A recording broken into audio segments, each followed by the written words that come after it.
Eh bien, salut tout le monde, c'est Thomas. Aujourd'hui, on se retrouve pour le 7e épisode du podcast.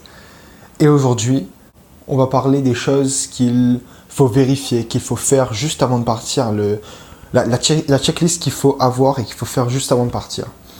Du coup, peut-être que tu es prêt là, tu stresses, tu as envie d'arriver, t'as hâte, tu as de l'excitation. Et tu as envie de commencer l'aventure, tu as envie de te propulser et de commencer cette grande aventure et folle aventure qui t'attend. Du coup, j'ai préparé une petite checklist qui permettra de savoir si tu as tout préparé, si tu as pensé à tout. Ça te permettra aussi de te rassurer justement si tu as pensé à tout, si tu as bien fait ton job. Du coup, premièrement, est-ce que déjà tu connais où tu vas ?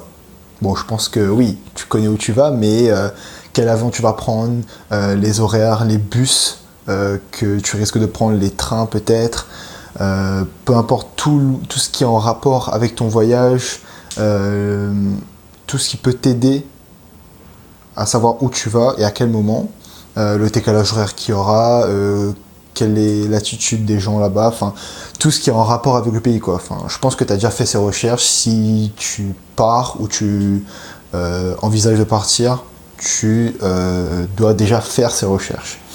Voilà, regardez ce qu'il y a autour de la ville aussi, les épiceries, les cinémas, les magasins, peu importe en fait, tout ce qu'il y a autour, les appartements à louer, enfin, etc. Tout ce qu'il y a autour, comme ça tu sais à quoi t'attendre environ quand tu arrives. Ensuite, tu as le budget, donc savoir gérer un budget, savoir gérer son argent, avoir assez d'argent donc pour subvenir aux besoins de toi déjà, de ton repas, ton logement, donc avoir un toit et de la nourriture, c'est déjà bien. Après aussi, il faut penser au coût des livres, de l'inscription, ça dépend enfin ce qu'il y a. Tu as aussi le coût pour les effets scolaires et plus les autres petites dépenses que tu devras faire, que tu sais pas encore, enfin tout à prévoir quoi. Et j'insiste vraiment sur le budget car c'est vraiment quelque chose de très important.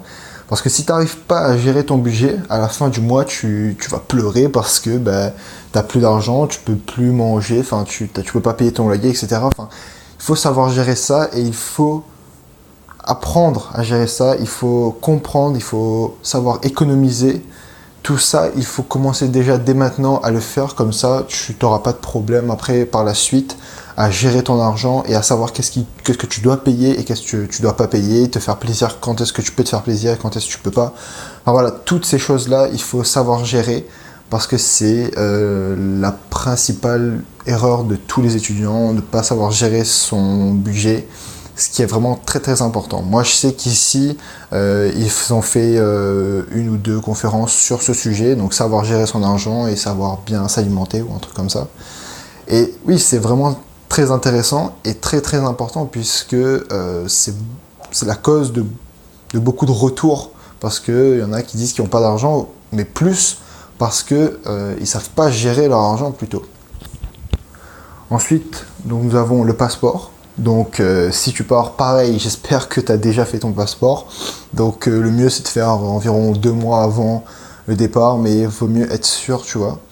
Ce passeport, il ne faudra jamais le perdre quand tu seras dans ton pays, puisque ça sera comme ta carte d'identité, parce que ta carte d'identité française ne te servira à rien. Parce que moi je sais qu'ici, ils n'ont pas accepté du tout. Ils acceptaient, mais ils voulaient pas ça en fait, ils préféraient le passeport. Du coup, ouais, garde sur toi tout le temps le passeport et faut qu'il soit à jour, etc. Enfin, tu sais bien quoi. Donc voilà, on arrive au moment de faire sa valise. Donc c'est le moment un peu stressant, je te l'accorde, où tu sais pas qu'est-ce qu'il faut mettre dedans, tu sais pas s'il faut mettre beaucoup de choses ou pas beaucoup de choses, tu sais pas qu'est-ce qu'il faut emmener ou qu'est-ce qu'il faut emmener justement. Qu'est-ce qui est important et qu'est-ce qui est pas important à ramener avec toi.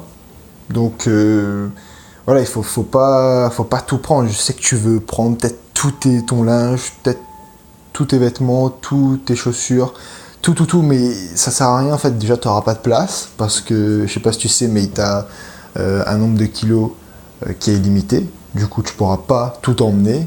Donc, prendre l'essentiel, ce que tu tiens le plus, ça sera le plus important et le mieux. Le reste, laisse-les chez toi. Enfin, voilà quoi. Ou donne-les, ou vends-les. En fait, c'est le mieux en fait de vendre, puisque si tu les emmènes pas, tu les utiliseras plus quoi.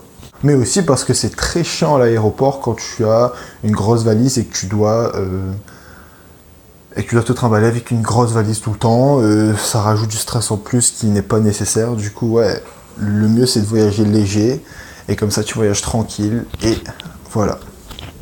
Ensuite, quand tu arrives dans ton pays, n'oublie pas de convertir ton argent parce que certainement si tu n'es pas dans la zone euro, il faudra changer de monnaie. Ce que je te conseille, c'est pas de faire du change dans l'aéroport puisque le taux est plus élevé. Donc le mieux c'est de sortir dans la petite ville autour ou dans ta ville après et de faire l'échange là-bas puisque le taux est moins élevé et ça sera plus intéressant pour toi d'échanger là-bas. Tu auras plus d'argent que si tu échangeais à l'aéroport. Ensuite, je te conseille aussi un truc, c'est d'apporter avec toi un carnet ou un classeur, peu importe, avec tous les papiers qui sont importants, donc tous les papiers qui t'ont servi et qui pourraient t'être demandés soit à l'aéroport, soit à la douane, parce qu'on sait qu'à la douane parfois ils sont chiants, mais du coup, il faut avoir ces papiers dans ton sac. Il faut les avoir scannés, tu vois, comme ça tu as toujours une copie et avoir peut-être scanné sur ton téléphone. Moi, c'est ce que j'ai fait. J'ai utilisé, je sais pas si tu veux, l'application Cam Scanner. Donc, du coup, ça te permet en fait, ça prend une photo et après, ça ajoute un filtre de scan. Du coup, ça fait bien et franchement, ça fait vraiment le taf. Comme ça, tu as tous tes papiers sur ton téléphone.